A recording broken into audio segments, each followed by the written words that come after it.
So in this video, we're going to take a look at a golf club that is coming back into fashion. It used to be around, it sort of disappeared for a little bit, and definitely more golfers now starting to put this particular club in the bag. I've got three to look at: a Ping, a Titleist, and also a Callaway, and we're going to hit all three of those in this video.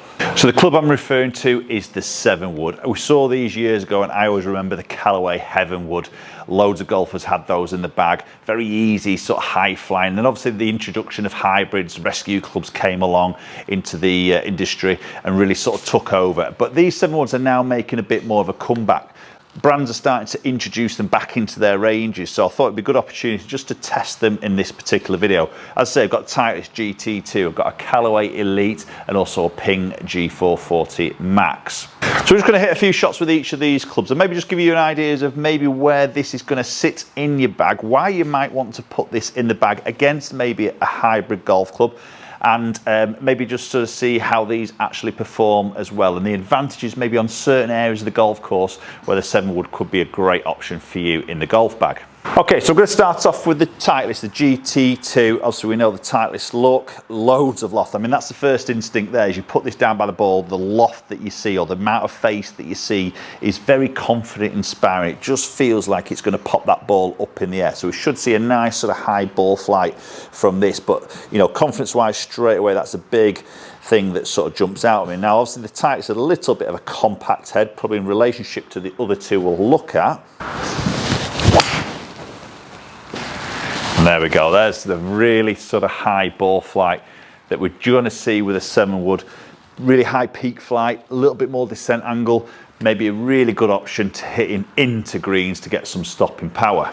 I think that's really where the introduction of obviously hybrids came into the market. You know, easy to use, a little bit more forgiving, great off some indifferent lies, higher ball flight than a traditional sort of low or long iron, should I say, and obviously gives them some added benefit of stopping it when it lands into the green. Sevenwood is definitely in that area as well. Now, obviously, Sevenwood length of shaft is longer than a hybrid, so potentially get a little bit more club head speed, a little bit more distance.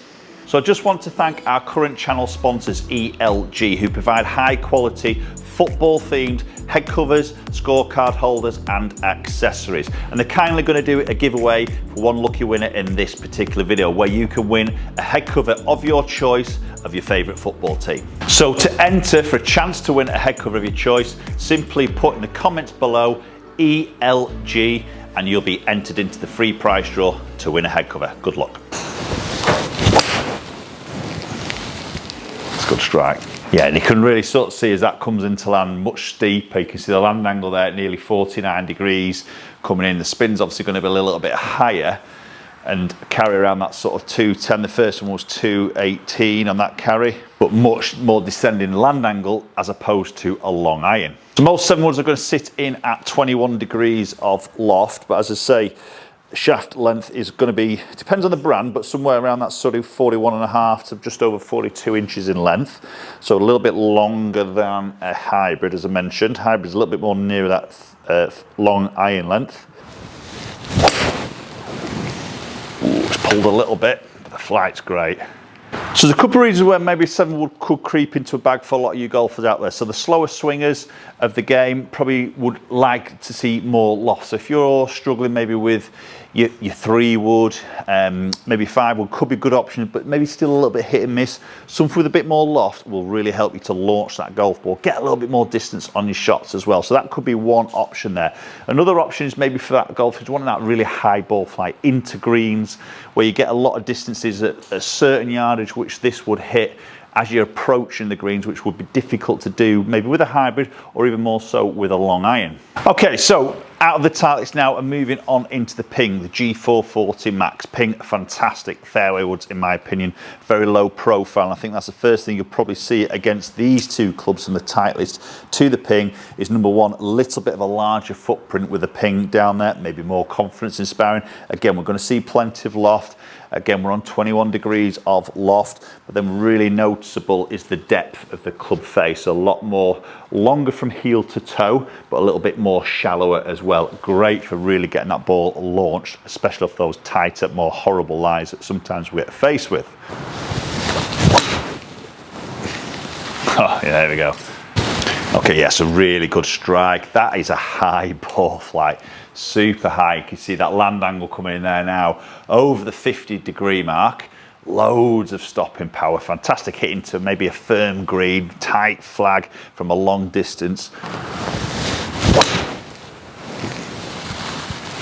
Yeah, and that really high flight there, I feel that really sort of comes into its own with the ping, as I mentioned before, the very low profile, weight low in the head, low CG, further back from the head. Just definitely, golfers who struggle to flight the ball, give them a ping fairway wood, they generally get that ball flighted really quite nicely. So I think it's a fantastic head to create that slightly higher ball flight.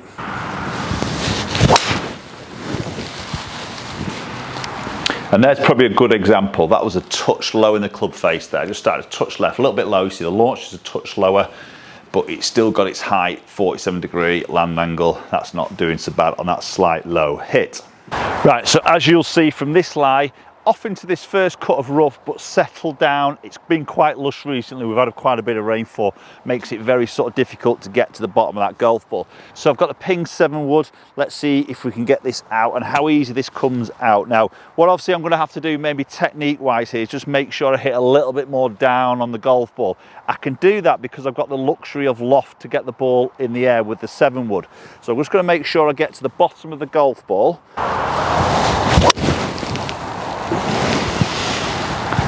And that's come out really quite easily there. It's come out obviously a little bit lower because I've hit more down. I'm just going to present a little bit less loft, but it's still flighted, it's still got up there, and it's still got some good distance.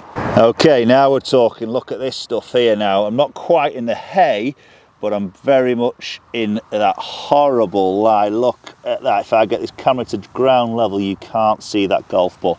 Massive tuft of grass just right behind that golf ball.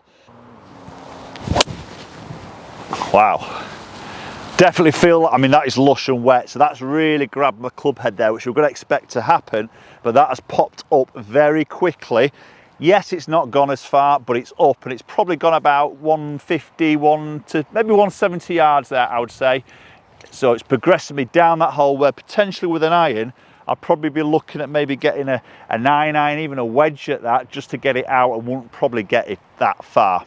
So another really good low profile head is the Callaway Elite, which I have in my hands now. Again, 21 degrees, 7-wood, and when you hold it in that position, look at the back edge, it's just very sort of slim, really sort of chamfers off to a very sort of fine point at the back.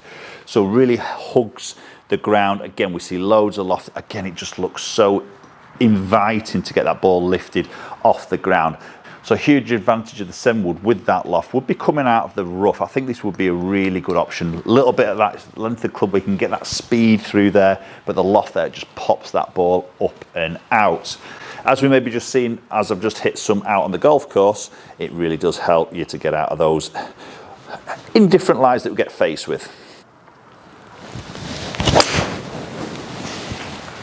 Just a little bit up the left again, that is my shot, but the flight, the height, the land angle is definitely there again.